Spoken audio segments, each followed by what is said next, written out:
Assalamualaikum warahmatullahi wabarakatuh.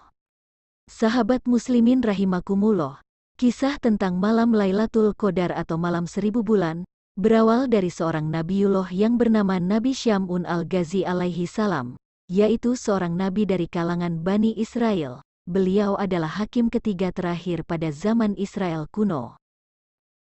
Nabi Syam'un al-Ghazi alaihi salam memiliki beberapa nama. Dalam bahasa Arab, beliau disebut dengan Syam'un, dalam bahasa Ibrani, disebut Simson, dalam bahasa Tiberias, disebut Simshon, dalam Alkitab Nasrani, disebut Samson. Nama Syam'un sendiri artinya yang berasal dari matahari, sedangkan Al-Ghazi artinya yang berasal dari Ghazi atau sekarang dikenal dengan Gaza, Palestina.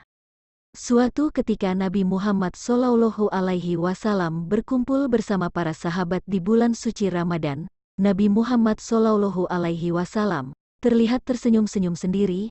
"Apa yang membuatmu tersenyum wahai Rasulullah?" tanya para sahabat. Beliau menjawab, "Diperlihatkan kepadaku di hari akhir, ketika seluruh manusia dikumpulkan di padang mahsyar, ada seorang nabi yang membawa pedang dan tidak mempunyai pengikut satupun, masuk ke dalam surga. Dia adalah Nabi Syam'un alaihi salam." Kemudian Rasulullah bercerita tentang seorang nabi bernama Sam'un al-Ghazi alaihi salam. Beliau adalah nabi yang berasal dari kaum Bani Israel yang diutus di tanah Romawi. Nabi Sam'un al-Ghazi alaihi salam berperang melawan bangsa yang menentang ketuhanan Allah Subhanahu wa Ta'ala. Nabi Syam'un al-Ghazi adalah seorang pahlawan berambut panjang yang memiliki kemukjizatan dapat melunakkan besi dan dapat merobohkan istana. Nabi Syam'un memiliki senjata semacam pedang yang terbuat dari tulang rahang unta bernama liha jamal. Dengan pedang itulah dia telah membunuh ribuan orang kafir. Nabi Syam'un termasuk seorang yang ahli ibadah. Dikisahkan ia sanggup beribadah selama 1000 bulan. Di mana selama 1000 bulan itu tak pernah lepas dari salat malam dan siangnya selalu berpuasa. Dengan hanya bersenjatakan tulang rahang seekor unta yang dibentuk menyerupai sebuah pedang, Nabi Syam'un berperang melawan bangsa yang menentang Allah Subhanahu wa Ta'ala. Dengan penuh keberanian dan keperkasaannya ia selalu dapat mengalahkan mereka. Ketangguhan dan keperkasaan Nabi Syam'un dipergunakan untuk menentang penguasa kaum kafir saat itu, yakni Raja Israel. Menghadapi kesaktian Nabi Syam'un al-Ghazi alaihi salam, membuat Raja Israel dan pasukannya kewalahan. Mereka pun mencari jalan untuk bisa menundukkan Nabi Syam'un. Dengan segala kehebatannya itu, ia dibenci oleh para musuhnya, terutama dari golongan orang-orang kafir.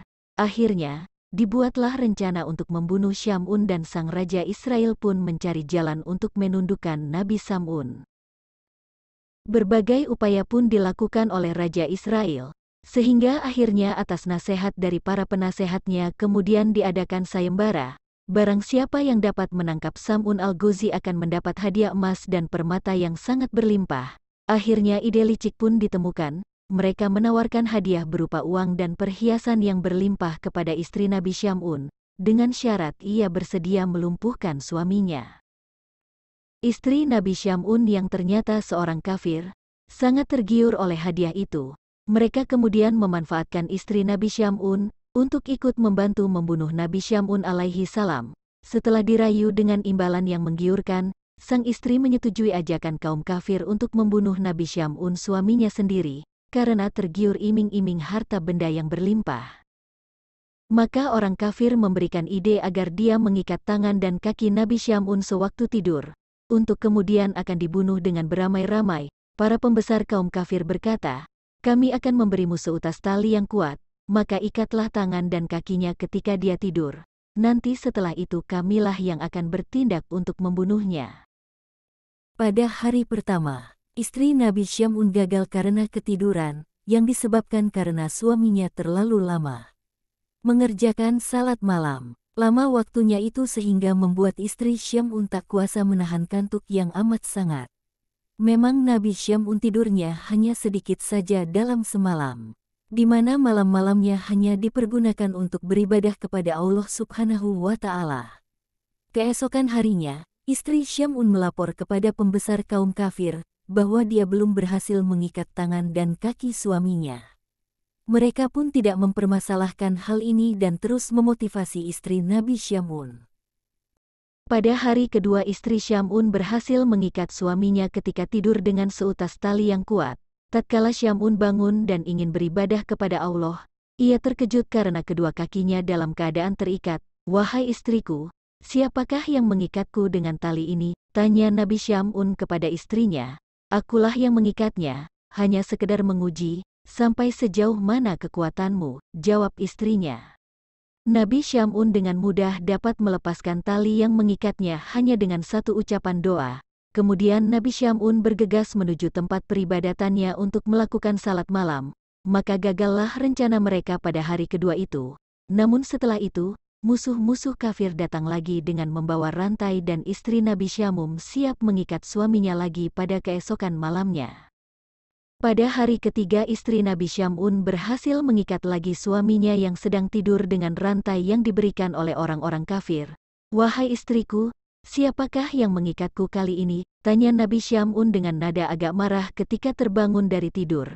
"Aku yang mengikatnya, sekedar untuk mengujimu," jawab istrinya. Namun, hanya dengan sekali hentakan Nabi Syamun dapat menghancurkan rantai tersebut. Lalu Nabi Syamun segera menarik tangannya dan memotong rantai itu. Kemudian istrinya pun segera membujuk dan merayu Nabi Syamun agar mau menceritakan rahasia dari kekuatan tubuh yang dimilikinya. Karena rasa cinta yang begitu besar kepada istrinya, akhirnya Nabi Syamun bercerita kepada istrinya, jika ia sebenarnya adalah salah seorang wali dari sekian banyak waliullah yang hidup di dunia ini. Nabi Syamun kemudian berkata, "Wahai istriku, sesungguhnya aku adalah wali di antara wali kekasih Allah. Segala perkara dunia ini tidak ada yang sanggup mengalahkan diriku. Allah menganugerahiku rambut yang panjang ini. Ketahuilah bahwa tidak ada seorang pun yang mampu mengalahkanku dalam perkara dunia kecuali rambutku ini," jelas Nabi Syamun kepada istrinya. Istri Nabi Syamun merasa sangat senang karena telah mengetahui kelemahan dari kekuatan suaminya. Akhirnya pada saat Nabi Syamun tidur mulailah istrinya mengikat tangan Nabi Syamun dengan 4 helai rambutnya dan mengikat pula kakinya dengan 4 helai rambut milik Nabi Syamun, sementara ia tetap terlelap dalam tidurnya. Setelah terbangun, Nabi Syamun pun bertanya, "Wahai istriku, siapakah yang mengikatku ini?" "Aku, hanya untuk mengujimu," jawab istrinya dengan gemetar karena mulai merasa ketakutan. Setelah itu Nabi Syamun berusaha dengan sekuat tenaga untuk melepaskan ikatan itu. Namun dia sungguh tidak berdaya untuk memotongnya. Istri Nabi Syamun pun langsung memberitahukan kepada para pembesar kaum kafir tentang hal ini. Akhirnya Nabi Syamun al-Ghazi dibawa ke istana ke hadapan Raja Israel. Kemudian diikat pada tiang utama istana dan dipertontonkan kepada halayak istana. Mulailah mereka memotong kedua telinga, bibir, kedua tangan dan kedua kakinya. Tidak hanya itu, Nabi Syamun juga disiksa dengan dibutakan kedua matanya.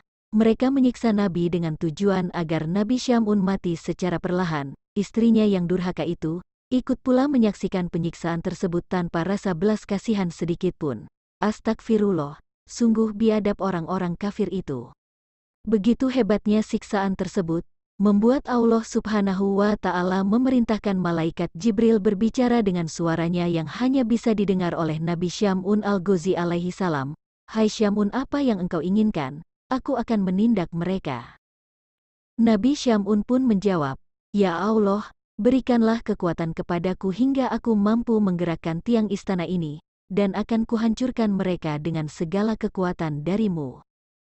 Nabi Syamun kemudian berdoa, "Bismillah, la haula wa la quwata illa billah." Doa Nabi Syamun al-Ghazi pun dikabulkan Allah Subhanahu wa Ta'ala. Allah memberi kekuatan kepada Nabi Syamun, yang kekuatannya tidak bisa dibayangkan dan melebihi kekuatan dari rambutnya sendiri. Nabi Syamun hanya beringsut sedikit saja, maka putuslah tali rambut itu, kemudian ia menggoyangkan tiang istana tersebut. Maka robohlah seluruh tiang istana itu sehingga istana itu pun ikut roboh menimpa raja bersama seluruh halayak istana termasuk istrinya yang durhaka dan orang-orang yang telah menyiksanya. Mereka semua mati tertimpa reruntuhan bangunan istana dan terkubur di dalamnya. Hanyalah Nabi Syamun sendiri yang selamat.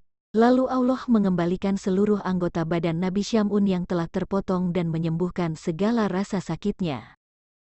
Setelah peristiwa itu, Nabi Syamun al-Ghazi bersumpah kepada Allah, akan menebus semua dosanya dengan berjuang menumpas semua kebatilan dan kekufuran selama 1000 bulan tanpa henti. Nabi Syam'un pun menyibukkan diri dalam beribadah kepada Allah. Malam hari dilalui dengan memperbanyak salat malam, sedangkan siangnya beliau berpuasa. Nabi Syam'un menjalankan ibadahnya selama 1000 bulan hingga ajalnya tiba. Setelah mendengar kisah Nabi Syam'un Al-Ghazi alaihi salam, para sahabat pun menangis terharu. Kemudian para sahabat bertanya kepada Nabi Muhammad SAW, "Ya Rasulullah, tahukah baginda akan pahalanya?" Rasulullah kemudian menjawab, "Aku tidak mengetahuinya." Setelah Rasulullah selesai berkisah, Allah Subhanahu wa Ta'ala memerintahkan malaikat Jibril datang kepada Rasulullah dan menurunkan surat Al-Qadar. "Hai Muhammad, ada kabar gembira untukmu dan umatmu. Allah memberikan Lailatul Qadar kepadamu dan umatmu. Ibadah pada malam itu lebih utama daripada ibadah 1000 bulan," ujar malaikat Jibril.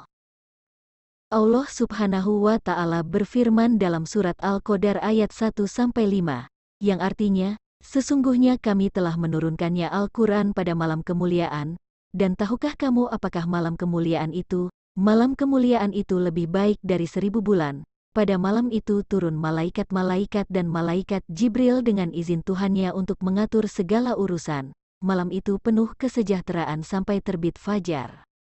Mendengar berita tersebut, Rasulullah Shallallahu Alaihi Wasallam menyuruh para sahabat untuk berburu malam Lailatul Qadar, agar mendapatkan pahala seperti yang Allah berikan kepada waliullah Syam'un Al-Ghazi. Apabila fajar telah terbit di malam Lailatul Qadar, maka malaikat Jibril berkata, "Wahai para malaikat, berkumpullah kemari." Para malaikat berkata, "Ya Jibril, apa yang telah Allah perbuat untuk kaum muslimin di malam ini dari umat Nabi Muhammad?" Jibril berkata, "Sesungguhnya Allah memandang kepada mereka dengan penuh kasih sayang. Allah memaafkan serta mengampuni dosa-dosa mereka, kecuali 4 kelompok." Para malaikat bertanya, "Siapa 4 kelompok itu?" Malaikat Jibril menjawab, "Pertama, orang yang membiasakan diri minum arak dan mabuk-mabukan. Kedua, orang yang durhaka kepada kedua orang tuanya. Ketiga, orang yang memutuskan silaturahmi. Keempat, orang yang bertengkar, yaitu pertengkaran dengan sesama yang belum damai dalam jangka waktu 3 hari. Subhanallah, Maha Suci Allah." Terima kasih telah berkunjung ke channel Bismillah Sukses. Silahkan like, komen, dan share ke teman-teman Anda, dan jangan lupa klik subscribe untuk menonton video selanjutnya.